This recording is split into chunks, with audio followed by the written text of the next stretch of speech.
I'm going to talk really quickly about what the success and a little bit about what the failings were of Loaded, and also really answering that question of how the hell we managed to launch a magazine that really didn't fit in the publishing company that it came out of. In the early 90s, British men mainly read specialist magazines. They read music magazines, motorbike magazines. There were one or two small upmarket fashion magazines like GQ and For Him. And the general consensus within the media was that men would never buy en masse, as women did with the likes of Cosmopolitan and Marie Claire and so on. And I was being interviewed for a job of the editorship of the New Musical Express, where I'd pretty much learnt my career, learnt my trade. And as we got down to the last two, they said to me, if you didn't do this magazine, would you like to do your own magazine? I kind of leapt on that opportunity, probably a little too enthusiastically, because in the year between when I'd left the NME and they'd called me back to see if I'd possibly edit it, I'd been reading a magazine called Arena. And Arena was a very well-written magazine about men's lifestyle, but it wasn't really the lifestyle of any men that I knew. And I was kind of reading it because occasionally they'd have an interview with somebody like Mike Tyson, or they'd have very funny little columns, but it was kind of it was a bit like when I'd first read the NME. I read about 25% of it, and the rest of it made me angry. And whilst they said, would you like your own magazine, I thought, yeah, Arena, edited by Hunter Thompson, who was my favourite journalist at the time. And I was probably too enthusiastic, because they gave the NME job to someone else, and they locked me in a room to create this magazine I described to them. So coming up with the product was one thing. Many of the guys I hired to work on the magazine had never worked in publishing. Actually, many of them haven't worked since either. And there wasn't much work done at the time, so it's a wonder how it got done. So in terms of creating the team, I knew that, for me, it's something that Steve said quite near the end of his talk there.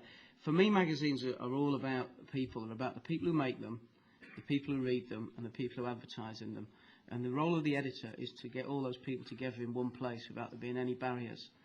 So I've been very successful at NME in bringing on a whole new era of writers. So I didn't have any problems about getting the talent. The big challenge was, as Felix Dennis says in his book, how to get this very boring, staid publishing company, which was known as the Ministry of Magazines, to launch this thing. And then thankfully, above me, there was my former editor on the NME, Alan Lewis, and he wasn't so much a boss as a handler. And I kind of liked that, because I thought, spies have handlers. And then my girlfriend said, James, dogs have handlers.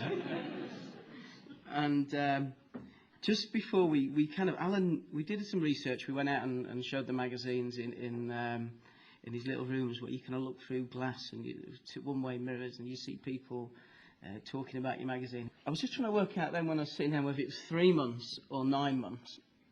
So it's one of those, so we'll set over 6.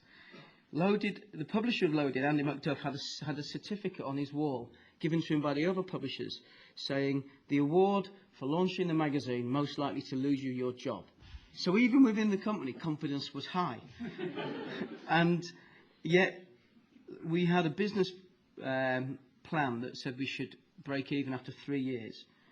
And I think we broke even after 9 months, or 3 months, whichever. It was a hazy time, there was a lot of champagne. And that made it the fastest. We made our first pound of profit after 9 months. And that made it the fastest ever business payback that IPC had ever had. And it might be one of the fastest ever in publishing. And what we really had was we just had total and utter belief that we were right. And Tim and I, who started it, really just felt that we were either going to sell 100,000 copies or 10,000. We never thought we'd sell 500,000, and that 10 years later it sold 50 million copies, and that it would create a market that now just exists en masse throughout the world, much as the women's market had existed since Cosmo had launched in the early 70s. And to come back to that thing about the people that create it, I was just very, very lucky that the guys who rolled up at my doorstep were pretty much, as I was joking, but they were unemployable, and they were people who didn't fit in anywhere else. And I'd seen a business talk that Tom Peters, the American business guru, gave on BBC Two, and he was walking around this room, and there were like 3,000 people there in white ties and white shirts and blue ties, or blue shirts and yellow ties. And he said, guys, look at yourselves, you're middle management or super management or whatever he was using the phrase.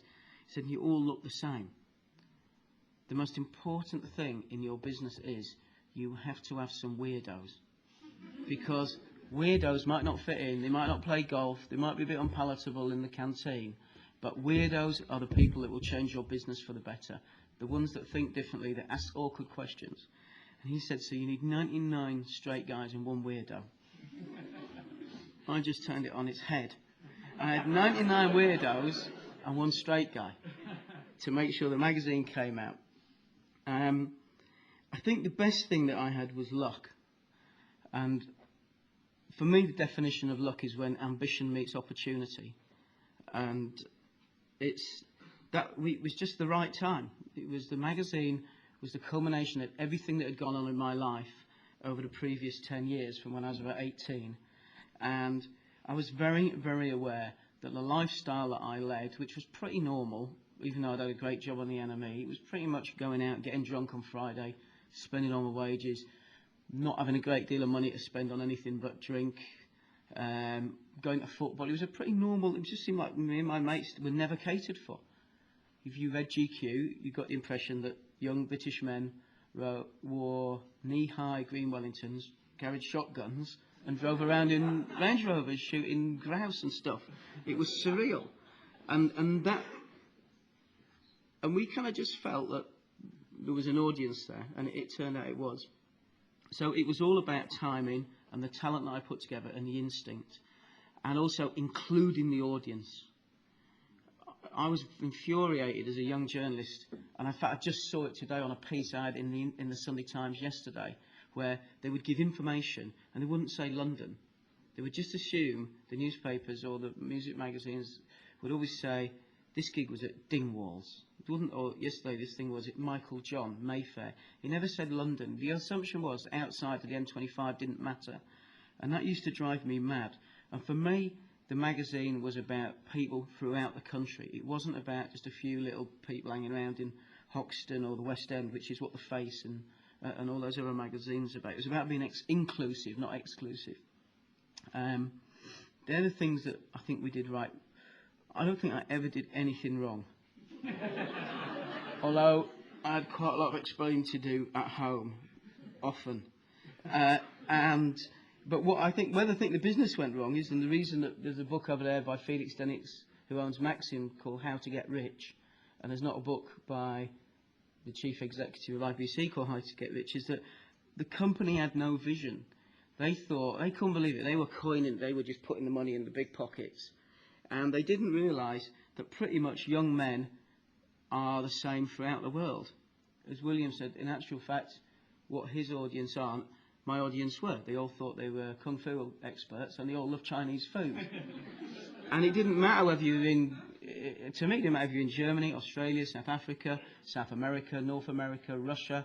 And it used to really, really infuriate us that the company didn't recognise that we'd created something that could be rolled out around the world. That was my main. I think that was the only thing they did wrong. Having a dedicated publisher might have helped as well. So that's it really. It was great fun. I think the readers sensed it was great fun. The readers were involved in the magazine.